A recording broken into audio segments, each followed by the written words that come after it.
오늘 저는 여러분과 더불어 복음을 부끄러워하지 않는 이유라는 제목으로 은혜를 나누도록 하겠습니다. 오늘 본문을 보면 사도 바울은 나는 복음을 부끄러워하지 않는다 라고 말하고 있습니다. 그럼 왜 여러분 사도 바울은 나는 복음을 부끄러워하지 않는다 라고 말했을까요? 그것은 바로 당시 성도들 가운데에는 복음을 예수 믿는 것을 부끄럽게 여기는 사람들이 있었기 때문이었습니다. 우리가 복음을 이야기하다 보면 아주 가난하게 태어난 한 사람을 말하게 됩니다. 여호와는 어느 방도 아니고 가축들이 있는 우리에서 태어나서 구유에 누인 사람, 작은 마을에서 자라 가난한 몫으로 지내다가 머리 둘 곳도 없이 살았던 한 사람을 이야기하게 됩니다. 또 하나님 나라를 외치면서 제자 교육에 열심을 냈지만 오히려 제자한테 배신을 당해서 붙잡혀서 채찍을 맞고 수많은 무리들의 조롱 가운데 십자가에 못 박혀 죽었던 한 사람을 이야기하게 됩니다. 우리가 믿고 우리가 복음에서 강조하고 있는 그 한 사람 누굽니까? 예수님 이야기를 우리가 하게 되죠. 복음을 전할 때는 반드시 예수님을 이야기하게 되는데 그 예수님에 대해서 얘기하다 보면 그런 내용들을 이야기하게 됩니다. 그런데 예수님이 우리의 신앙적 관점에서 보면 정말 대단하지만 세상적 관점에서 보면 예수님은 아무것도 흠모할 만한 것이 없었습니다. 이사야 53장 2절에 그는 고운 모양도 없고 풍채도 없은즉 우리가 보기에 흠모할 만한 아름다운 것이 없도다라고 되어 있는데 정말 세상적 관점에서 보면 그에게는 흠모할 만한 아름다운 것이 없었습니다. 하지만 당시 세상 나라 로마는 어떠했습니까? 당시 로마는 세계의 중심지였습니다. 제국의 수도로서 영화와 찬란함이 있는 곳이었습니다.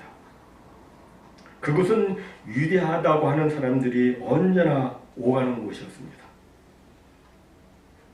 그런 곳에서 조금 전에 그 한 사람, 흠모할 만한 것이 전혀 없는 나사렛 출신의 목수 이야기를 하면서 이 사람이 세상의 구주이니까 그를 믿고 따라야 된다 이렇게 말했을 때 당시 사람들은 웃었을 겁니다. 아니 우리가 한 번도 들어보지 못한 유대 땅 나사렛 출신의 가난한 한 목수가 하나님의 아들이고 세상의 구주라고? 그가 정상적으로 죽은 것도 아니고 형벌을 받아서 십자가에 못 박혀 죽었는데 그런 그가 세상을 구한다고? 시골 촌뛰기고 가난뱅이에 지나지 않는 자가 우리를 구원한다고? 이 얼마나 말도 안 되는 이야기인가 하면서 웃었을 겁니다. 이것이 복음에 대한 당시 사람들의 자연스러운 반응이었습니다.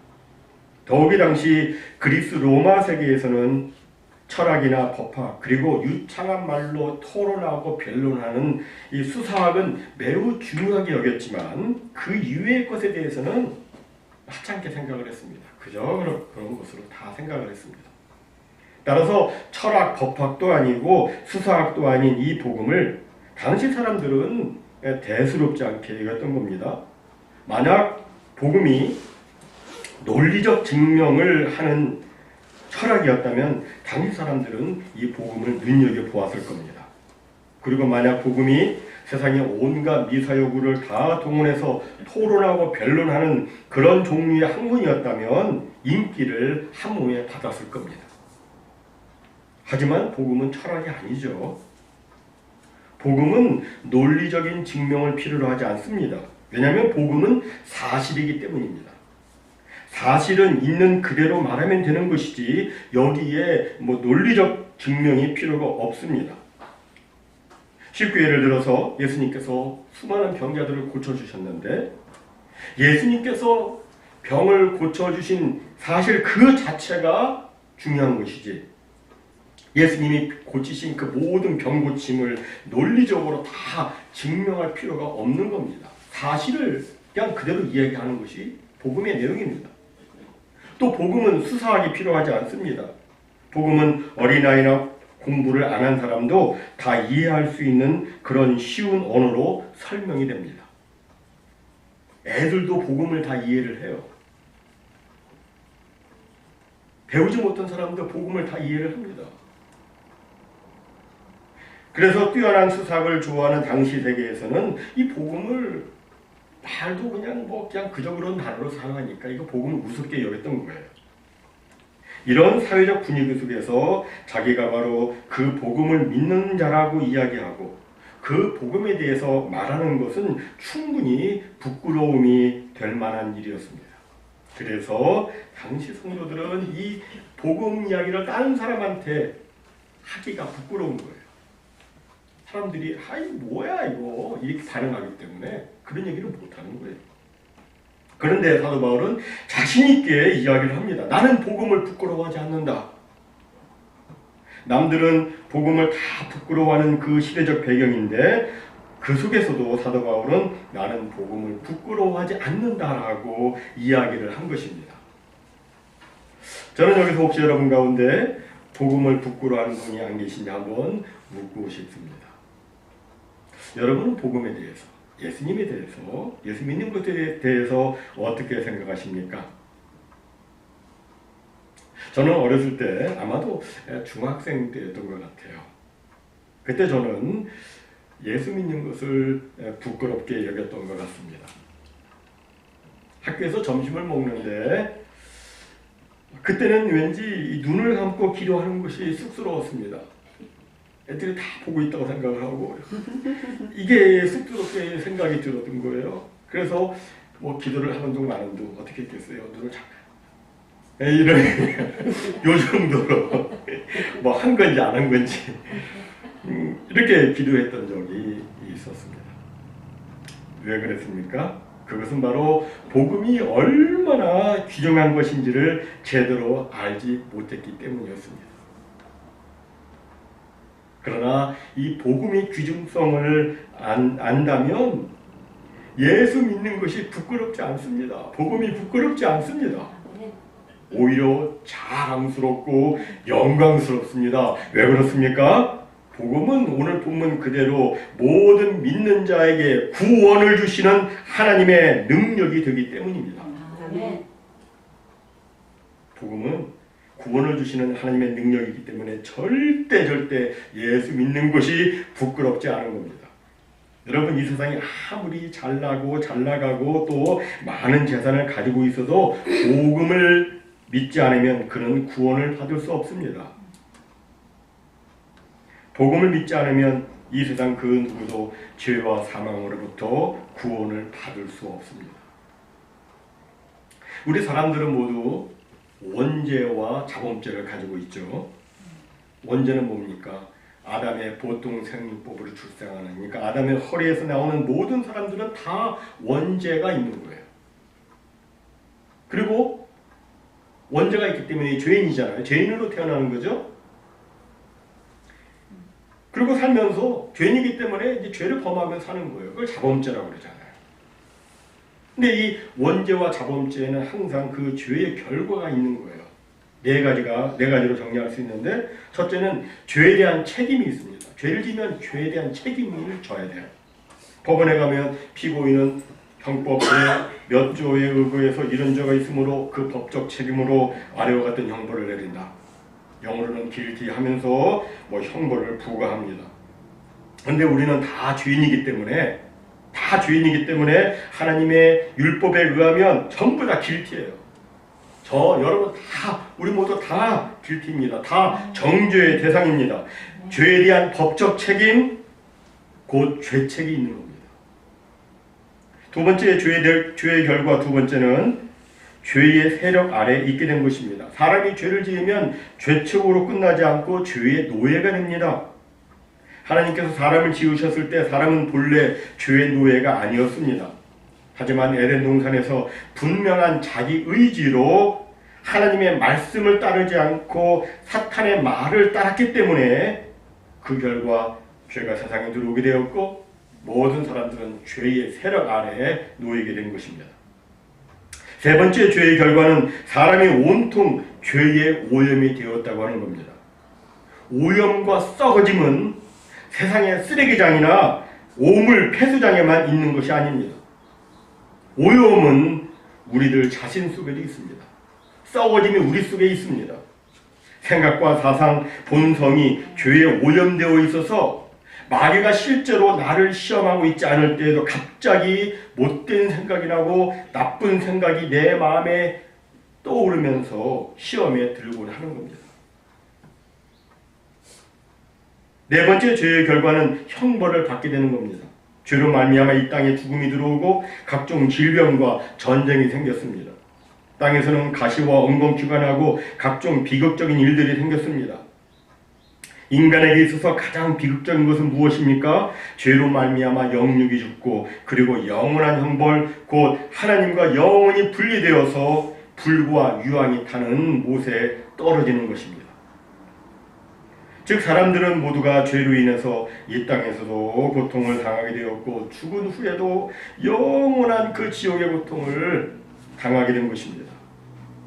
그런데 성경은 이러한 모든 죄의 결과로부터 복음이 우리를 구원해 준다고 말씀하고 있습니다. 그러니까 사도 바울 이야기는 바로 이거예요. 복음이 이처럼 우리의 모든 죄 문제와 죄로 말미암아 생긴 모든 그 참혹한 결과들, 곧 우리의 죄책과 죄의 세력과 죄의 오염과 죄의 형벌로부터 우리를 구원해 주는데 내가 왜 이 복음을 부끄러워하느냐 하는 것입니다. 여러분, 복음은 부끄러운 것이 아닙니다. 복음은 자랑스러운 것이고 감사한 것이고 정말 크게 증거해야 될 영광스러운 제목인 것입니다. 우리의 복음, 우리의 구원자 예수님 외에는 그 어느 누구도 그 어떤 것도 우리를 구원할 수가 없죠. 우리가 아는 것처럼 로마의 자랑과 영광은 힘에 있었습니다. 로마는 강력한 힘을 가지고 세계를 정복했습니다.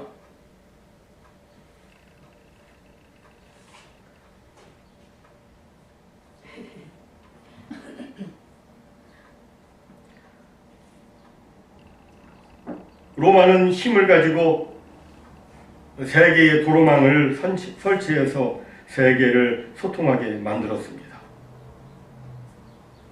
모든 길은 로마로. 요즘 웹이 다 연결되고 하는데 그 당시는 진짜 모든 길을 로마로 다 연결되게 그렇게 했습니다. 그러나 그 로마가 하지 못한 일이 있었습니다. 뭡니까? 죄책과 죄의 세력과 죄의 오염과 죄의 형벌로부터 사람을 구원해 주는 일은 하지 못했습니다. 또 당시 헬라, 그리스 문명 유명하잖아요. 찬란한 문화와 철학과 수준 높은 교육으로 세상에 지성을 제공했습니다. 하지만 그들의 지성이 사람을 구원하지는 못했습니다. 헬라 철학과 교육과 문화가 꽃을 피우는 시기가 있었지만 그러나 헬라 세계는 여전히 죄책 가운데 있었고 죄의 세력 아래서 헤매고 있었고 죄의 오염을 극복하지 못해서 모두가 다 비참한 죄의 형벌을 다 받았습니다. 한마디로 죄 문제는 우리 인간의 힘으로는 어찌해볼 수 없는 거예요. 해결이 안 되는 거예요. 힘 가지고 안 돼요. 철학과 교육으로도 해결이 안 됩니다. 하지만 예수님은 이 세상 그 어느 누구도 해결할 수 없었던 죄의 문제를 완벽하게 해결해 주셨습니다. 이것이 바로 하나님의 능력이요 복음의 능력인 겁니다. 그런데 여기서 중요한 건 한 가지는 복음이 이처럼 구원에 이르게 하는 하나님의 능력이 되지만 복음 자체가 모든 사람을 저절로 구원하는 것은 아니라고 하는 겁니다. 이에 대해서 좀 설명을 드리자면 흥미롭게도 오늘 본문에 나오는 이 능력이란 말의 헬라어는 듀나미스예요. 이 듀나미스라는 단어에서 영어 다이너마이트가 나왔죠. 이 듀나미스라는 단어는 당시 용례에서도 오늘 본문처럼 이 엄청난 결과를 가져다주는 능력이라는 말로 사용되기도 했고 때로는 의사처방, 프리스크립션이란 말로도 사용이 됐습니다. 같은 단어인데 그렇게 두 가지로 사용이 됐어요.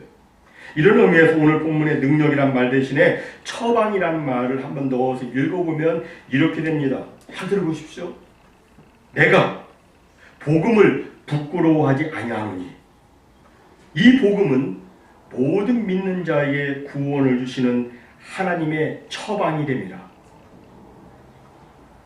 복음이 뭐냐면 복음은 구원을 위한 하나님의 처방이라는 거예요. 우리가 아프면 고통을 호소하게 되고 더 심하면 의사에게 가게 됩니다. 그러면 의사는 환자의 고통을 진단합니다. 그리고 처방전, 이 프리스크립션을 써줍니다. 그런데 상식적으로 생각해보면 환자의 손에 처방전을 가지고 있다는 사실 자체가 그 환자를 치료해 주지는 않습니다. 그런 의미에서 그 종이 처방전 자체에는 아무런 힘이 없습니다. 그러나 그 처방전에 위대한 능력이 있다고 말해도 정당합니다.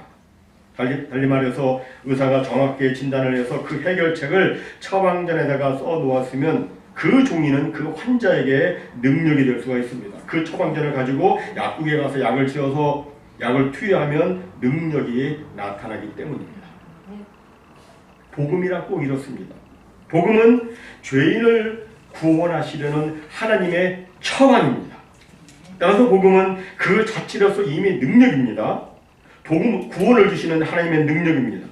복음이신 예수님을 받아들이기만 하면 그것이 능력이 되어서 구원을 받게 합니다. 그런데 만약 하나님께로부터 구원에 이르는 복음 곧 처방전을 받았으면서도 그것을 믿음으로 받아들이지 않고 거부한다면 이것은 마치 의사 처방전을 받아놓고도 약을 조지해서 먹지 않으므로 병이 낫지 않은 것과 똑같은 거예요. 아무런 효력이 그런 경우에 나타나지 않습니다. 효력이 나타나려면 처방전대로 약을 조제해서 먹어야 됩니다.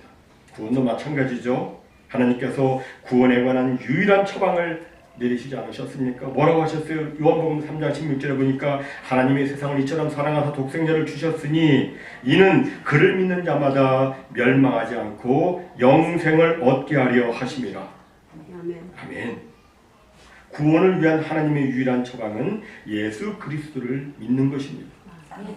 여기는 아무 제약도 없고 차별도 없습니다. 오늘 본문에 보니까 내가 복음을 부끄러워하지 아니하노니 이 복음은 모든 믿는 자에게 구원을 주시는 하나님의 능력이 됩니다. 먼저는 유대인에게요. 그리고 헬라인에게로다. 유대인이나 헬라인은 선민이나 이방인, 다시 말해서 모든 사람을 다 의미하는 말이죠. 누구든지 차별 없이 믿음으로 구원을 받는다는 겁니다. 하지만 믿지 않으면 어떻게 됩니까? 어느 누구도 구원을 받을 수가 없는 거예요. 그러니까 중요한 것은 뭡니까? 하나님께서 제공해 주신 구원의 유일한 처방이신 예수 그리스도를 믿는 것입니다. 예수를 믿으면 구원을 받습니다. 근데 어떤 사람들은 이렇게 말하죠. 어떻게 나같이 죄 많은 사람이 단지 예수님을 믿는다고 해서 구원을 받을 수 있습니까? 그러나 성경은 말씀하죠. 구수인이 그 피부를 변하게 할 수 없고 표범이 그 반점을 바꿀 수 없지만 그러나 하나님께는 능치 못한 일이 없느니라. 하나님께서는 누구든지 예수 그리스도를 믿기만 하면 그를 구원해 주십니다. 이게 하나님의 능력이에요. 물론 여기서 믿기만 하면 구원을 받는다는 말은 과거 어느 한 시점에 단순히 한번 나 예수 믿어, 나 예수님 믿습니다 라고 말했기 때문에 구원받는 것을 의미하는 것은 아니에요. 이것을 사람들이 많이 오해하는데 주님을 믿는다는 것은 절대 그런 뜻이 아닙니다. 주님을 믿는다는 것은 현재 진행형의 계속적인 믿음 고백을 의미합니다. 오늘도 내일도 계속해서 예수님이 나의 구세주라고 진실되이 고백을 하고 그리고 나를 구원해 주신 주님의 말씀에 순종해서 하나님께서 기뻐 원하시는 그런 삶을 살아갈 때 우리는 그것을 살아있는 믿음이라고 말하는 거예요. 그것이 없으면 그것은 가짜 믿음이고 죽은 믿음인 겁니다. 과거 어느 한 시점에 나 예수님 믿어 그렇게 말해놓고서 지금은 나 예수 안 믿어. 그러면 여러분 그렇게 말하면 그 과거에 그가 그 고백한 그가 말한 그 믿음이 과연 참 믿음이라고 말할 수 있겠습니까? 현재 진행이에요. 계속해서 주님이 나의 구주이십니다. 주님이 나의 왕이십니다. 주님이 나의 주님이십니다. 고백하고 주님 말씀에 순종해서 사는 거예요. 이게 살아있는 믿음입니다. 사랑하는 성도 여러분, 우리가 복음을 부끄러워하지 않고 자랑스럽게 여기는 이유는 무엇입니까? 복음을 믿고 나니까 사업도 잘 되고 가정도 화목해지고 뭐 몸도 마음도 건강해져서 그런 것입니까? 물론 그런 것들도 복음을 믿고 난 결과로 나타나는 것이기 때문에 그래서 감사한 마음으로 그렇게 말할 수도 있겠지만, 그러나 궁극적으로 그런 것들 때문에 복음을 부끄러워하지 않는 것은 아닙니다. 우리가 복음을 부끄러워하지 않는 이유는 오늘 본문에 있는 말씀 그대로예요.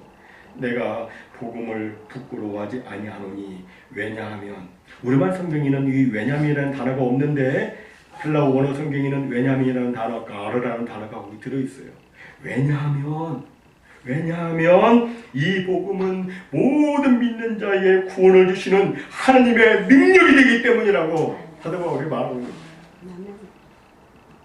얼마나 자랑스러워, 얼마나 귀합니까 이 복음이. 사랑하는 성도 여러분, 모쪼록 우리 인류에게 가장 소중하고 가장 귀중한 이 복음을 확실하게 믿어서 복음을 부끄러워하지 않냐고 오히려 자랑스럽게 여기는 우리가 되기를 바랍니다. 여러분 식사할 때 사람들 옆에 있다고 그냥 이렇게 하지 마시고 기도하세요. 이렇게 하세요. 진짜 이렇게 진심으로 감사하시고 어디서든지 하나님께 감사하시고, 그렇게 기도하면 옆에 사람이 또 물어볼 거예요. 왜 그래? 그러면 기회예요. 하나님이 주신 기회. 내가 믿는 예수님을 전할 수 있는 그 기회, 복음의 그 귀중한 복음, 사람을 구원하는, 생명을 주는 그 놀라운 복음을 전할 수 있는 기회입니다. 정말 하나님께서 주신 그 기회. 그래서 예수 그리스도를 잘 증거해가지고 그들 또한 예수님의 복음을 듣고 그래서 복음으로 인해서 구원받게 된다면 이 얼마나 하나님께 큰 영광이 되겠습니까? 복음을 부끄러워하지 마십시오. 복음은 숨길 제목이 아니에요. 늘 자랑하고 감사하고 이 복음을 위해서 하나님께 찬송하고 영광을 올려드릴 수 있는 놀라운 제목입니다. 날마다 복음을 주신 하나님께 감사하는 우리 모두가 되시기를 주님의 이름으로 축원합니다. 아멘.